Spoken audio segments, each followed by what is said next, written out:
नमस्कार और the deep dive में आपका स्वागत है। आज हम पैसे के बारे में बात करने वाले हैं, लेकिन किसी निवेश सलाह या जल्दी अमीर कैसे बने टाइप की स्कीम के बारे में नहीं। हमारे पास mindset over money, the psychology of wealth किताब के कुछ हिस्से हैं जो एक बहुत ही एक अजीब सा दावा करते हैं। वो कहते हैं कि आपकी वित्तीय सफलता का ताल्लुक इस बात से कम है कि आप कितना जानते हैं और इस बात से ज्यादा कि आप कैसा व्यवहार करते हैं। ये गणित से ज्यादा मनोविज्ञान का खेल है।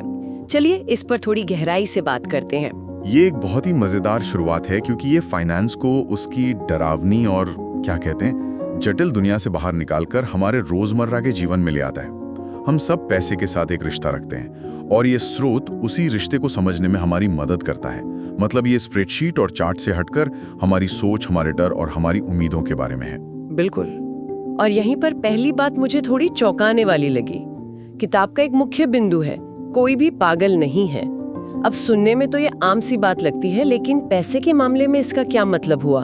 हम तो हर दिन लोगों को पैसे से जुड़ी अजीबोगरीब हरकतें करते देखते हैं। हाँ, और वो हरकतें हमें इसलिए अजीब लगती हैं क्योंकि हम उन्हें अपनी नजर से देख रहे होते हैं। इस विचार का सार यह है कि हर इंसान अपने पैसे से जुड़े फैसले अपनी बनूठी जिंदगी के अनुभवों के आधार पर लेता है। जैसे मान लीजिए दो लोग हैं। एक ने 2008 की आर्थिक मंदी में अपने परिवार की सारी जमा पूंजी डूबते हुए देखी है, और दूसरा वो है जिसने पिछले 10 सालों में सिर्फ शेयर बाजार को आसमान छूते देखा है। अच्छा, तो पहले वाले के लिए शेयर बाजार में पैसा लगाना तो एक जुए जैसा होगा, शायद पागलपन भी। वो तो बस सुरक्षित रहना चाहेगा, शायद सोना खरीदेगा या बैंक में पैसा रखेगा। और दूसरे वाले को लगेगा कि बैंक में पैसा रखना तो बेवकूफी है, असली पैसा तो बाजार में ही बनता है। ठीक यही बात है। दोनों अपनी अपनी दुनिया में पूरी तरह से तर्कसंगत हैं। एक के लिए डर तर्कसंगत है, दूसरे के लिए अवसर लेना। कोई भी पागल नहीं है। ये हमें दूसरों के वित्तीय फैसलों को जज करने से रोकता है और हमें यह समझने पर मजबूर करता है कि उनकी कहानी क्या है। हम सब एक तरह से अपने अपने अनुभवों के कैदी हैं। ये तो सोचने का पूरा नजरिया ही बदल देता है। और अगर हर किसी का तर्कसंगत अलग है, तो फिर उस सलाह का क्या जो हमें हमेशा दी जाती है कि भावुक मत बनो, तर्कसंगत फैसले लो। ये विचार तो उसी चुनौती दे रहा है। बिल्कुल। और यहीं से हम एक और गहरे बिंदु पर पहुंचते हैं। सिर्फ तर्कसंगत होने से बेहतर है व्यवहारिक होना। फाइनेंस की किताबें आपको सबसे बेहतरीन गणितीय रूप से एकदम सही फैसला लेने को कहेंगी, लेकिन असल जिंदगी में सबसे अच्छा फैसला वो नहीं है जो कागज पर सबसे अच्छा दिखे, बल्कि वो है जिसके साथ आप रात को चैन से सो सकें और लंबे समय तक टिके रह सकें। मतलब अगर मैंने किसी बहुत ही अस्थिर लेकिन हाई रिटर्न वाले फंड में पैसा लगा दिया और बाजार के जरा सा गिरने पर मैं घबराकर उसे बेच दूं, तो मेरे उस तर्कसंगत फैसले का कोई मतलब नहीं रहा। शून्य, बिल्कुल शून्य। उससे बेहतर तो वो थोड़ा कम रिटर्न वाला उबाऊ सा फंड था जिसमें आप शांति से बने रहते हैं। वित्तीय सफलता जीनियस होने में नहीं है, बल्कि लगातार टिके रहने में है। परफेक्शन का पीछा छोड़कर निरंतरता पर ध्यान देना, वही व्यवहारिक होना है। ये बात तो है। मुझे एक बात हमेशा परेशान करती है। हम सुनते हैं कि कोई लॉटरी जीतता है और कुछ ही सालों में वापस कंगाल हो जाता है, या कोई एथलीट जो करोड़ों कमाता है रिटायरमेंट के बाद दिवालिया हो जाता है। जो इंसान इतना होशियार है कि वो इतना पैसा कमा सकता है, वो उसे संभाल क्यों नहीं पाता? क्या ये दोनों काम इतने अलग है? ये एक शानदार सवाल है और ये हमें सीधे एक बहुत बड़े फर्क पर ले आता है। पैसा कमाना और अमीर बने रहना, ये दो बिल्कुल अलग अलग खेल हैं। पैसा कमाने के लिए आपको आशावादी होना पड़ता है, जोखिम उठाना पड़ता है, खुद पर दांव लगाना पड़ता है। ये एक तरह का हमलावर खेल है। लेकिन अमीर बने रहने के लिए उसके लिए खेल बिल्कुल उल्टा है। उसके लिए आपको थोड़ा निराशावादी और यहाँ तक कि थोड़ा डरपोक होना पड़ता है। ये विनम्रता का खेल है। ये इस बात को समझने का खेल है कि जो आपको अमीर बनाता है वही आपको गरीब भी बना सकता है। मतलब पैसा कमाना इस बात पे निर्भर कर सकता है कि आपने कितना बड़ा जोखिम लिया, लेकिन पैसा बचाए रखना इस बात पर निर्भर करता है कि आप जोखिम से कितना बचते हैं। तो ये भाग्य और जोखिम वाली बात हो गई। जब हम सफल होते हैं तो हम उसे अपनी मेहनत और होशियारी का नतीजा मानते हैं, लेकिन शायद उसमें भाग्य का भी बड़ा हाथ था। दुर्लभ बड़ी घटनाएं जिन्हें कोई सोच भी नहीं सकता, जैसे इंटरनेट का आना या कोई वैश्विक महामारी, ये घटनाएं सब कुछ बदल देती हैं। तो ऐसी अनिश्चित दुनिया में कोई अमीर बना कैसे रह सकता है? इसका क्या उपाय है? इसका एक ही उपाय है, सुरक्षा मार्जिन मतलब मार्जिन ऑफ सेफ्टी। इसका मतलब है कि आप ये मानकर चलें कि आपके कुछ अनुमान गलत होंगे। आप ऐसी योजना बनाएं जिसमें गलतियों की गुंजाइश हो। अपने सारे अंडे एक ही टोकरी में ना रखें। हमेशा कुछ ऐसी संपत्ति रखें जो आपको सबसे बुरे समय में भी बचा ले। यही अनुशासन आपको खेल में बनाए रखता है, और अमीर बने रहने का असली राज खेल में बने रहना ही है। ये मुझे उस एक और दिलचस्प विचार की याद दिलाता है, बिना किसी कारण के पैसे बचाएं। ये सुनने में बड़ा अजीब है। हमें तो हमेशा सिखाया गया है कि बचत का एक लक्ष्य होना चाहिए, घर, गाड़ी, रिटायरमेंट। बिना लक्ष्य के बचत का क्या मतलब हुआ? इसका मतलब है कि आप उस चीज के लिए बचत कर रहे हैं जिसके बारे में आप सोच भी नहीं सकते। जीवन अप्रत्याशित है ना। बचत सिर्फ उन चीजों के लिए नहीं है जिन्हें आप खरीदना चाहते हैं, बल्कि यह आपको उस आजादी और लचीलेपन को खरीदने का मौका देती है जो एक अनिश्चित भविष्य में बहुत जरूरी है।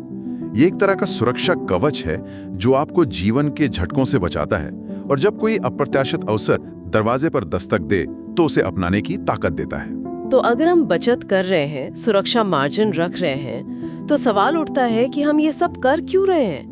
आखिर अंत में लक्ष्य क्या है?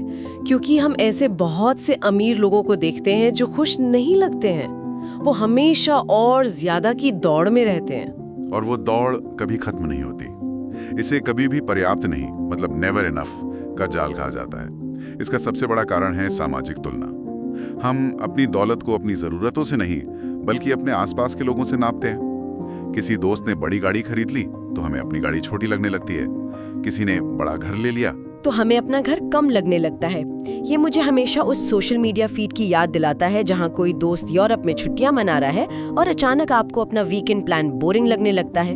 पैसे के साथ भी ठीक यही होता है। बिल्कुल, ये एक ऐसी दौड़ है जिसे जीता ही नहीं जा सकता, क्योंकि हमेशा कोई ना कोई आपसे आगे होगा। तो इस जाल से निकलने का रास्ता क्या है? रास्ता है अपने लिए पर्याप्त की परिभाषा तय करना। यह समझना कि पैसे का लक्ष्य दिखावा नहीं बल्कि आजादी है। और यहीं पर किताब उस बात का जिक्र करती है जिसे वो धन का सर्वोच्च रूप कहती है। और वो महंगी कारें या घड़ियां नहीं है, वो है अपने समय पर पूरा नियंत्रण। अपने समय पर नियंत्रण, ये सुनने में बहुत गहरा है। सोचिए जरा, सुबह उठकर यह तय करने की आजादी कि आज आप क्या करना चाहती हैं, किसके साथ करना चाहती हैं और कब तक करना चाहती हैं। ये असली दौलत है। काम इसलिए करना क्योंकि आप करना चाहते हैं, न कि इसलिए कि आपको करना पड़ रहा है। ये आजादी आपको कोई भी लग्जरी सामान नहीं दे सकता। असली दौलत वो है जो आप देखते नहीं हैं। ये वो पैसा है जिसे आपने खर्च नहीं किया और उसे अपनी आजादी खरीदने के लिए निवेश कर दिया है। ठीक है, तो आजादी ही असली लक्ष्य है, लेकिन ज्यादातर लोगों के लिए वहां तक पहुंचना एक बहुत लंबा और मुश्किल सफर लगता है। क्या कोई ऐसा तरीका है जो बिना बहुत ज्यादा जोखिम लिए हमें वहां तक पहुंचा सके? हाँ, और शायद ये फाइनेंस की दुनिया का सबसे शक्तिशाली लेकिन सबसे कम समझा जाने वाला विचार है, कंपाउंडिंग यानी चक्रवृद्धि। आइंस्टाइन ने इसे कथित तौर पर दुनिया का 8वां अजूबा कहा था। इसका जादू धीरे धीरे काम करता है, लेकिन इसके नतीजे हैरान करने वाले होते हैं। पर यह काम कैसे करता है? हम इसे सुनते तो बहुत है, पर इसका असली मतलब क्या है? इसका मतलब है कि आपका पैसा आपके लिए पैसा कमाता है, और फिर वो कमाया हुआ पैसा भी आपके लिए और पैसा कमाने लगता है। ये शुरुआत में बहुत धीमा लगता है, जैसे कोई बर्फ का गोला जो पहाड़ से लुढ़कना शुरू हुआ हो। लेकिन जैसे जैसे समय बीतता है, ये बड़ा और बड़ा होता जाता है, और इसकी रफ्तार भी तेज होती जाती है। पता है, वॉरेन बफेट की 99% दौलत उनके 50वें जन्मदिन के बाद आई, और 95% से ज्यादा उनके 65वें जन्मदिन के बाद। ये सोचना ही पागलपन है। इसका मतलब तो ये हुआ कि असल जादू उनके दिमाग में नहीं बल्कि उनके समय में था। वो बस लंबे समय तक खेल में टिके रहे। ये सब्र का खेल है, होशियारी का नहीं। बिल्कुल, कंपाउंडिंग को असाधारण रिटर्न की जरूरत नहीं होती, उसे बस ठीक ठाक रिटर्न की जरूरत होती है जो बहुत लंबे समय तक बिना किसी रुकावट के मिलता रहे। और यहीं पर व्यवहार की भूमिका फिर से आ जाती है। निवेशक का सबसे बड़ा दुश्मन बाजार का उतार चढ़ाव नहीं, बल्कि उसका अपना लालच और डर है। जब बाजार गिरता है तो डर कर बेच देना, और जब चढ़ता है तो लालच में आकर खरीदना, ये दोनों ही कंपाउंडिंग के इंजन को बंद कर देते हैं। से अच्छा काम अक्सर कुछ न करना होता है, बस बैठे रहो और कंपाउंडिंग को अपना जादू करने दो।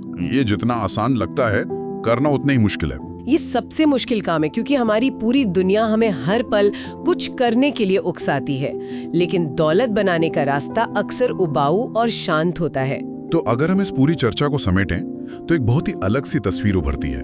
ऐसा लगता है कि अमीर बनने का रास्ता स्मार्ट फैसले लेने के बारे में उतना नहीं है जितना कि कुछ गिनी चुनी बेवकूफाना गलतियों से लगातार बचने के बारे में है। आपने इसे बिल्कुल सही तरीके से सारांशित किया है। वो गलतियां क्या है? पहली, सामाजिक तुलना का जाल जिसमें फंसकर आप कभी पर्याप्त महसूस नहीं करते। दूसरी, धैर्य खो देना और कंपाउंडिंग की शक्ति को कम आंकना। तीसरी, ये भूल जाना कि अमीर बने रहने के लिए थोड़ी विनम्रता और सावधानी की जरूरत होती है। और आखिरी, ये न समझना कि पैसे का असली मकसद सामान खरीदना नहीं बल्कि अपने समय पर नियंत्रण खरीदना है। ये एक शानदार नजरिया है। ये हमें नियंत्रण का एहसास देता है। हम शायद अपनी आय या बाजार को नियंत्रित नहीं कर सकते, लेकिन हम अपने व्यवहार, अपनी उम्मीदों और अपनी सोच को जरूर नियंत्रित कर सकते हैं। हमारी मानसिकता ही हमारी दौलत की असली कुंजी है। बिल्कुल। और ये पूरी चर्चा हमें एक अंतिम विचार के साथ छोड़ जाती है। आप कितना कमाते हैं ये उतना महत्वपूर्ण नहीं है जितना ये महत्वपूर्ण है कि आप पैसे के बारे में कैसे सोचते हैं। ये एक ऐसी बात है जिसे हम सभी को याद रखना चाहिए। हाँ, और यहाँ एक सवाल उठता है जिस पर सोचा जा सकता है। इन स्रोतों में पैसे के मनोविज्ञान पर यानी हमारी व्यक्तिगत सोच पर बहुत जोर दिया गया है, लेकिन हमारा वित्तीय व्यवहार असल में कितना हमारा अपना है और कितना उस समाज और संस्कृति से प्रभावित है जिसमें हम पले बड़े हैं। कुछ संस्कृतियों में बचत को पुण्य माना जाता है तो कुछ में खर्च करने को जिंदा दिली। ये सोचने वाली बात है कि हमारे पैसे से जुड़े फैसले कितने हमारे हैं और कितने हमारे माहौल की देन है।